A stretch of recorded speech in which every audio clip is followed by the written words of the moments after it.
Hi everyone, welcome to sweety kitchen. ఈరోజు మన కిచెన్లో వచ్చేసి గోంగూర చికెన్ రెసిపీ అయితే ప్రిపేర్ చేసుకుందామండి.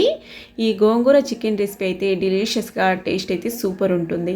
ఇక్కడ నేనైతే పలావ్ రైస్ అలాగే చపాతీ కాంబినేషన్కి అయితే ప్రిపేర్ చేశానండి. కాంబినేషన్ అయితే అదిరిపోయింది. రెసిపీ నచ్చినట్లయితే లైక్ చేసి ఫ్రెండ్స్ ఫ్యామిలీస్ కూడా షేర్ చేయండి. ఆలస్యం చేయకుండా ప్రిపేర్ చేసుకునే విధానం అయితే చూసేద్దాం. ప్రిపేర్ చేసుకునే విధానము: ముందుగా నేనైతే ఇక్కడ 1/2 kg చికెన్ అయితే తీసుకున్నానండి. దీన్ని ఒక బౌల్లోకి వేసేసుకొని నీళ్లు వేసుకొని ఒకసారి బాగా వాష్ చేసుకోవాలి.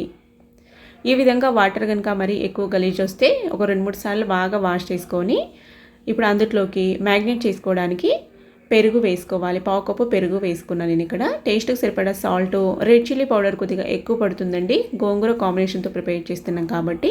టీ స్పూన్ ధనియాల పొడి, 1/2 టీ స్పూను పసుపు వేసుకొని, అల్లం వెల్లుల్లి పేస్ట్ ఒక 2 టీ స్పూన్లు వేసుకొని, పచ్చిమిర్చి చీలికలు ఒక 3-4 వేసుకొని ఈ విధంగా బాగా మిక్స్ చేసుకోవాలి.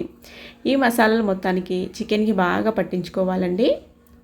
చూడండి, ఈ విధంగా చికెన్కి బాగా మిక్స్ చేసేసుకొని ఇప్పుడు దీన్ని అయితే క్లోజ్ చేసుకొని 1/2 అవర్ పక్కన పెట్టేసుకుందాం మ్యాగ్నేట్ అవ్వడానికి. ఇక్కడ నేనైతే గోంగూరని ఆకులన్నీ ఈ విధంగా సపరేట్ చేసుకున్నానండి. నాకైతే ఇది పుల్లటి గోంగూర దొరికింది అన్నట్టు. మాకు ఇక్కడ బెంగళూరులో మనకి తెల్ల గోంగూర దొరకదు. ఇంకా దీన్నే నేనైతే తీసుకున్నాను.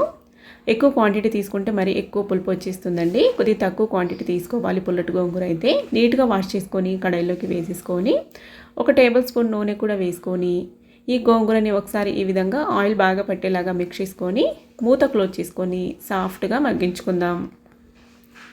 ఈ మెథడ్లో చేసుకుంటే గోంగూర అనేది ఆకులు లేకుండా చికెన్లో బాగా మిక్స్ అయిపోతుంది.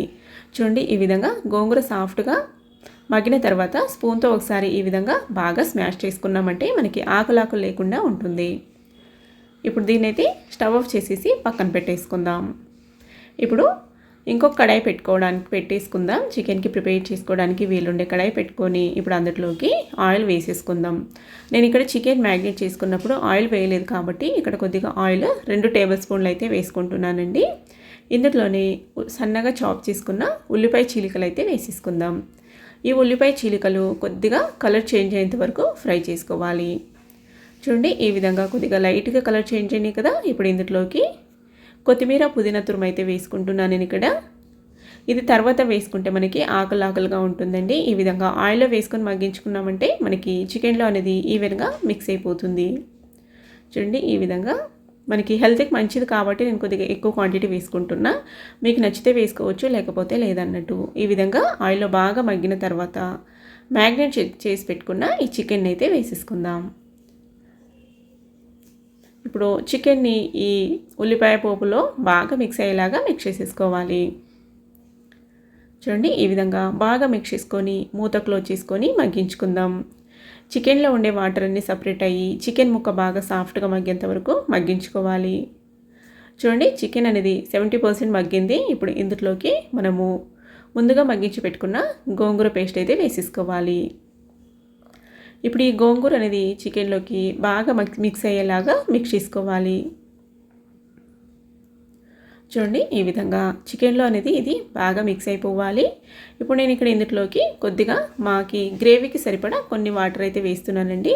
ఇక్కడ చపాతీ కాంబినేషన్కి ప్రిపేర్ చేస్తున్నా కాబట్టి ఇది కొద్దిగా చల్లన తర్వాత ఇంకొద్దిగా థిక్గా అనిపిస్తుంది గ్రేవీ. అందుకే కొన్ని నీళ్లు వేసుకొని చికెన్ మసాలా అయితే యాడ్ చేసుకుంటున్నా. ఈ విధంగా చికెన్ మసాలా వేసేసుకొని చికెన్ మసాలాని ఈ చికెన్లోకి బాగా ఈవెన్గా మిక్స్ అయ్యేలాగా మిక్స్ చేసేసుకుందాం. టేస్ట్ అయితే సూపర్ ఉంటుందండి. మా పిల్లలకి అయితే చాలా బాగా నచ్చుతుంది ఈ రెసిపీ అయితే. ఆరోగ్యం కూడా చాలా మంచిది కదా. అందుకే మీరు కూడా తప్పకుండా ఒకసారి ట్రై చేసి చూడాల్సిందే. ఈ విధంగా చూడండి, ఆయిల్ అనేది మొత్తం పైకి తేలేంత వరకు ఉడికించుకున్నామంటే మనకి పర్ఫెక్ట్గా గోంగూర చికెన్ అనేది రెడీ అయిపోయి ఉంటుంది. చూడండి, చాలా బాగుందండి. చూస్తేనే నోట్ల నీళ్ళు అయితే ఊరుతున్నాయి. డెలిషియస్గా టేస్ట్ అయితే అదిరిపోతుంది. ఈ విధంగా చపాతీ, రోటీ, రైస్ దేనిలోకైనా కాంబినేషన్ చాలా బాగుంటుంది. ఈ విధంగా ఆయిల్ అంతా పైకి తేలిన తర్వాత ఇంకా స్టవ్ ఆఫ్ చేసేసుకోవడమే. స్టవ్ ఆఫ్ చేసేసుకొని ఒక 5 మినిట్స్ తర్వాత అయితే సర్వ్ చేసేసుకుంటున్నానండి. ఈ విధంగా ఒక సర్వింగ్ బౌల్లోకి సర్వ్ చేసామంటే రెడీ అయిపోయింది. టేస్టీగా స్పైసీగా గోంగూర చికెన్ అయితే రెడీ అయిపోయింది. ఇంతకీ రెసిపీ నచ్చిందా? రెసిపీ నచ్చినట్లయితే ఒక్క లైక్ చేయండి. అలాగే ఫ్రెండ్స్ ఫ్యామిలీస్ కూడా షేర్ చేయండి. మీరు కూడా ప్రిపేర్ చేసి మీకు ఎలాగొచ్చిందో మీ ఫీడ్బ్యాక్ని నాతో షేర్ చేసుకోవడం మాత్రం మర్చిపోకండి. నేనైతే ఇక్కడ చపాతీ కాంబినేషన్ ప్రిపేర్ చేశానండి. మరి మీకైతే దేనికి కాంబినేషన్గా బాగుంటుంది అనిపిస్తుందో షేర్ చేసుకోండి. టేస్ట్ అయితే డెలిషియస్గా చాలా బాగుందండి.